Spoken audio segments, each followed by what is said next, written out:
જય શ્રી કૃષ્ણ. સ્વાગત છે તમારું અમારા નવા વિડીયોમાં. આજે આપણે શ્રીમદ ભગવદ્ ગીતાના ઉપદેશ વિશે વાત કરીશું. બોલો કૃષ્ણ ભગવાનની જય. ચિંતા છોડો. ગીતાના આ મંત્રો સાથે જીવવાની નવી શરૂઆત કરો. જીવનનો માર્ગ હંમેશા ફૂલો જેવો નથી હોતો.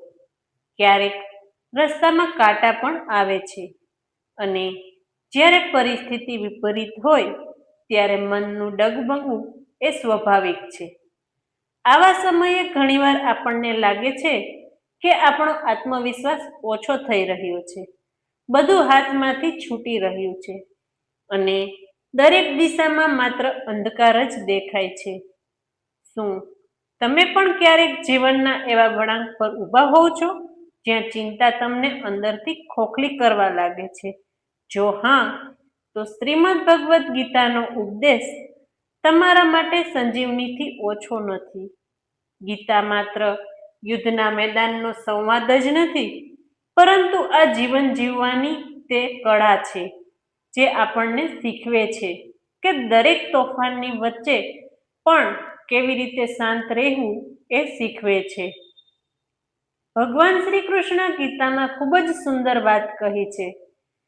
ભગવાન જે કંઈ પણ કરે છે અને કરશે તેમાં મારું હિત જ છે. આવો વિશ્વાસ રાખીને દરેક પરિસ્થિતિમાં નિશ્ચિત રહેવું જોઈએ. ભગવાન પ્રત્યેનો અતૂટ વિશ્વાસ ચિંતા મુક્ત થવાનો એકમાત્ર ઉપાય છે.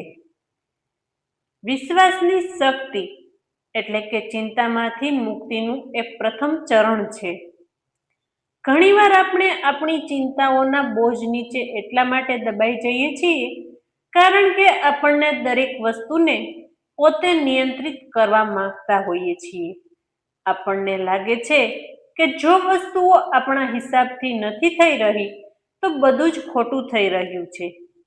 શ્રી કૃષ્ણ અર્જુનને તે જ સમજાવે છે કે જે કંઈ પણ થઈ રહ્યું છે તે એક ખૂબ જ મોટી દૈવી યોજનાનો હિસ્સો છે.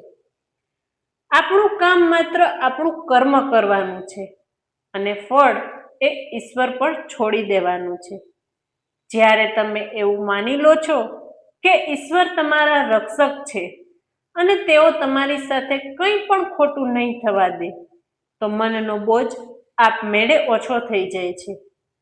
આ વિશ્વાસ એક ઢાલની જેમ કામ કરે છે જે તમને દરેક દુઃખ અને પરેશાનીથી સુરક્ષિત રાખે છે. તો ચિંતાથી દૂર રહેવા માટે ગીતામાં 5 સુવર્ણ મંત્રો આપેલા છે, જેમાં પહેલું છે સકારાત્મક દ્રષ્ટિકોણ, બીજું છે ધ્યાન અને પ્રાર્થનાનું અનુશાસન, ત્રીજું છે આત્મસમર્પણનો ભાવ, ચોથું છે અસ્થિરતાનો સ્વીકાર અને પાંચમું છે વર્તમાનમાં જીવવું. ગીતાના ગહન દર્શનમાંથી જો આપણે આપણા જીવનમાં નાના નાના ફેરફારો લાવીએ તો આપણે આપણી જાતને ખૂબ જ હળવી અનુભવી શકીએ છીએ. તો એમાંનો પહેલો સુવર્ણ મંત્ર છે સકારાત્મક દ્રષ્ટિકોણ.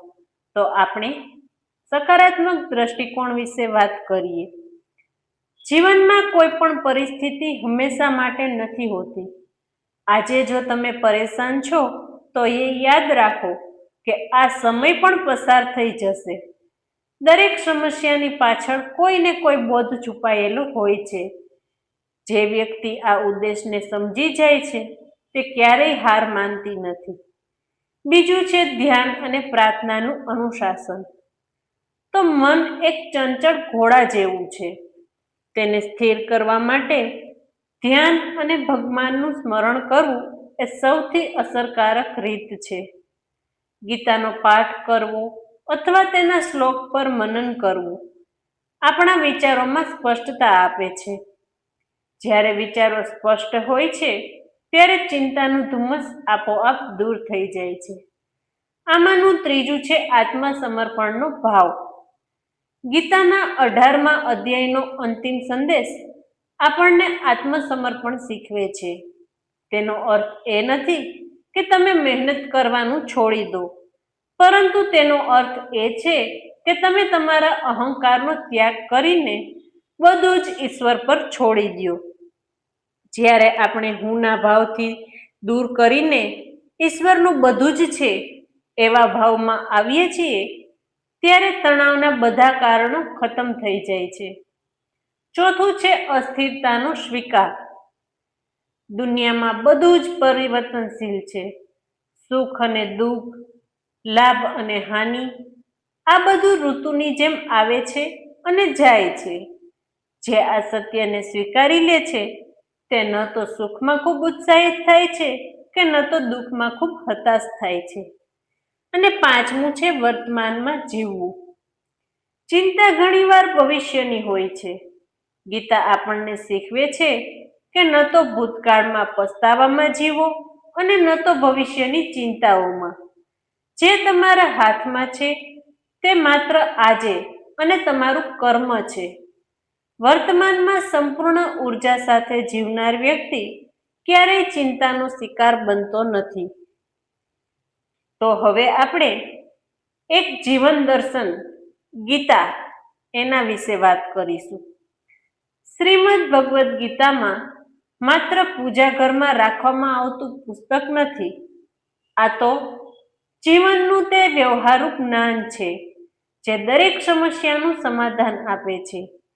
જ્યારે આપણે ડગમગીએ છીએ ત્યારે આ ગ્રંથ જ આપણને સહારો આપે છે. યાદ રાખો, વિશ્વાસ જ તે શક્તિ છે જે આપણને અઘરામાં અઘરા સમયમાંથી પાર લઈ જઈ શકે છે. જ્યારે તમે એવું માની લો છો કે ઈશ્વર તમારા માટે કંઈ જ પણ કરી રહ્યા છે તે તમારા શ્રેષ્ઠ માટે જ છે, ત્યારે જીવન સરળ બની જાય છે. ચિંતાની જગ્યાએ એક અદ્ભુત શાંતિ આવી જાય છે. તમારા ભીતરના તે વિશ્વાસને જગાડો, કારણ કે જે દિવસે તમને એ અહેસાસ થઈ ગયો કે તમે એકલા નથી, તે દિવસે દુનિયાની કોઈ પણ પરેશાની તમને હલાવી શકશે નહીં.